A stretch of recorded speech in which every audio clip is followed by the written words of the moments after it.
بسم الله الرحمن الرحيم. تبارك الذي بيده الملك وهو على كل شيء قدير، الذي خلق الموت والحياة ليبلوكم أيكم أحسن عملا وهو العزيز الغفور، الذي خلق 7 سماوات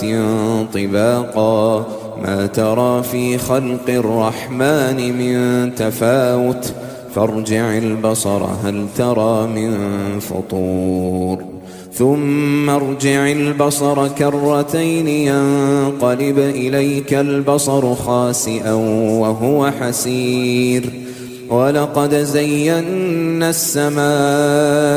الدنيا بمصابيح وجعلناها رجوما للشياطين وأعتدنا لهم عذاب السعير، وللذين كفروا بربهم عذاب جهنم وبئس المصير،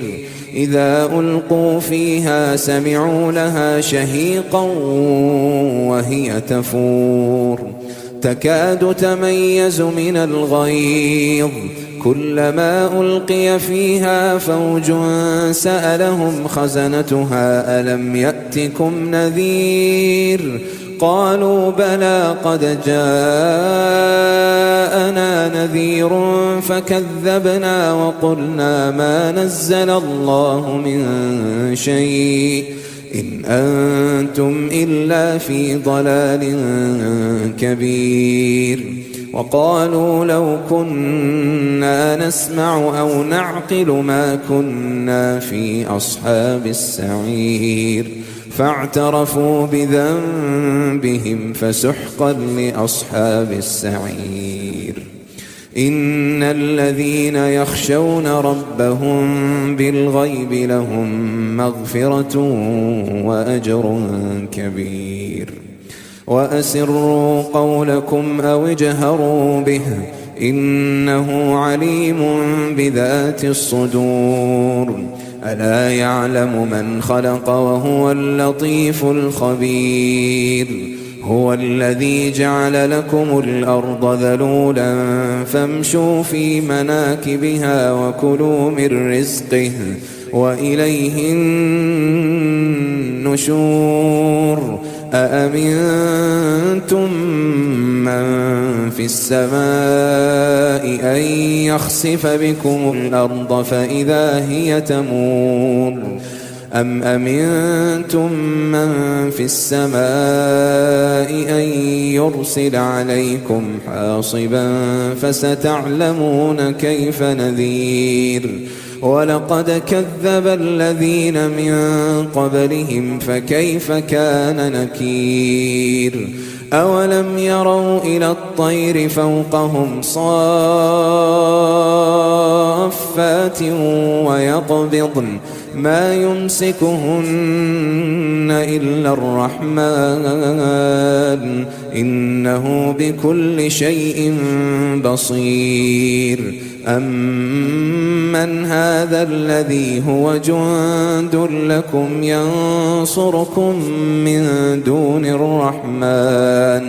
إن الكافرون إلا في غرور، أمن هذا الذي يرزقكم إن أمسك رزقه بل لجوا في عتو ونفور، أفمن يمشي مكبا على وجهه أهدى أمن يمشي سويا على صراط مستقيم، قل هو الذي أنشأكم وجعل لكم السمع والأبصار والأفئدة قليلا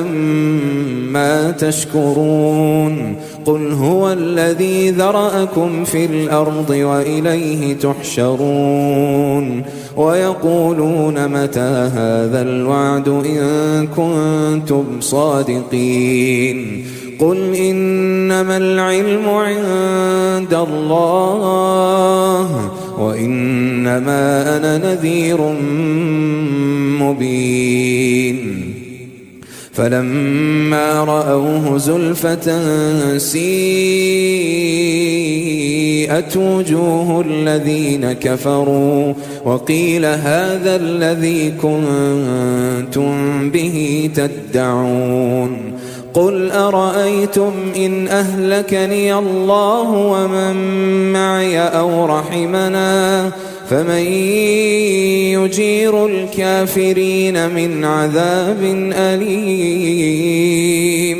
قل هو الرحمن آمنا به وعليه توكلنا فستعلمون من هو في ضلال مبين قل أرأيتم إن أصبح ماؤكم غورا فمن يأتيكم بماء